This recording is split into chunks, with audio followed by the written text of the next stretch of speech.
Ravi Prakash Siliconandhra hospital Kuchipudi super speciality వైద్య సేవలు పూర్తిగా ఉచితం.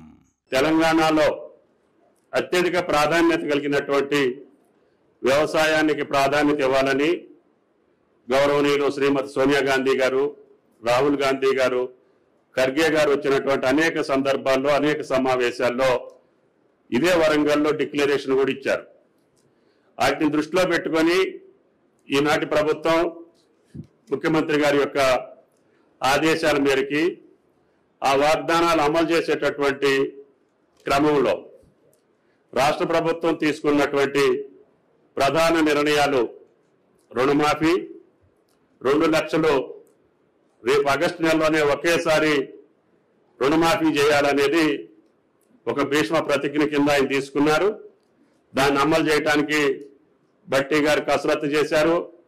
రేపు ఎల్లుంట్లోనే దానికి సంబంధించినటువంటి విధి విధానాలు రూపకల్పన జరుగుతుంది.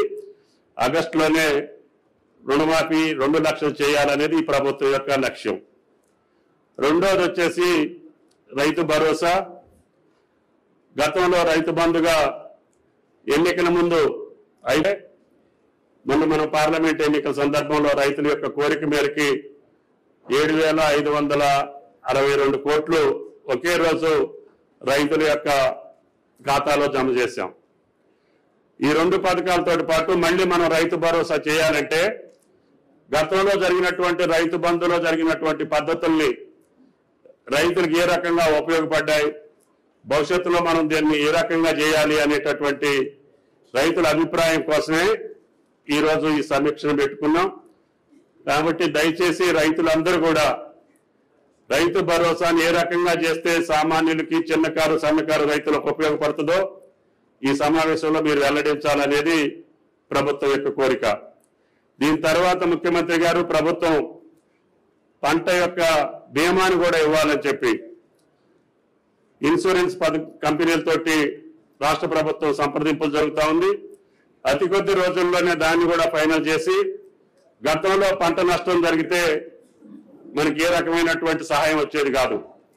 ఈ సంవత్సరం కాంగ్రెస్ ప్రభుత్వం రేవంత్ రెడ్డి గారి నాయకత్వంలో అకాల వర్షాల వల్ల నష్టపోయినటువంటి వాళ్ళందరికీ కూడా 10,000 రూపాయల చొప్పున ఇవ్వమని చెప్పి ప్రభుత్వ ఆదేశ ప్రకారంగా వ్యవసాయ శాఖ దాన్ని కూడా నిర్వర్తించింది. భవిష్యత్తులో ఆ పద్ధతి కాకుండా పంట నష్టపోయిన ప్రతి ఒక్కరికి పంట బీమా రావాలి అంటే అందరి యొక్క విస్తీర్ణాన్ని మనం బీమా చేయాల్సినటువంటి అవసరం ఉంది. కొంటున్నటువంటి రైతు నుంచి ఎంత పెద్ద రైతు అయినా సరే పంట వేసినటువంటి పంట నష్టపోతే ఆ పంట నష్టపరిహారం ఇవ్వాలి, లేకపోతే రైతు నిలబడలేడు అనేటటువంటి ముఖ్యమంత్రి గారి యొక్క సూచనల మేరకి ఈ సంవత్సరం ఇన్సూరెన్స్ పథకాన్ని కూడా రూపొందించదలుచుకున్నాం. ఈ రకంగా గతంలో ఉన్నటువంటి అప్పులు తీర్చుకుంటూనే విత్తనాలు కానీ ఏ కొరత లేకుండా, ఎరువులకి కూడా ఏ కొరత లేకుండా ఈ ప్రభుత్వం రైతులకు సర్వసన్నద్ధంగా అన్ని కార్యక్రమాలు పూర్తి చేసింది.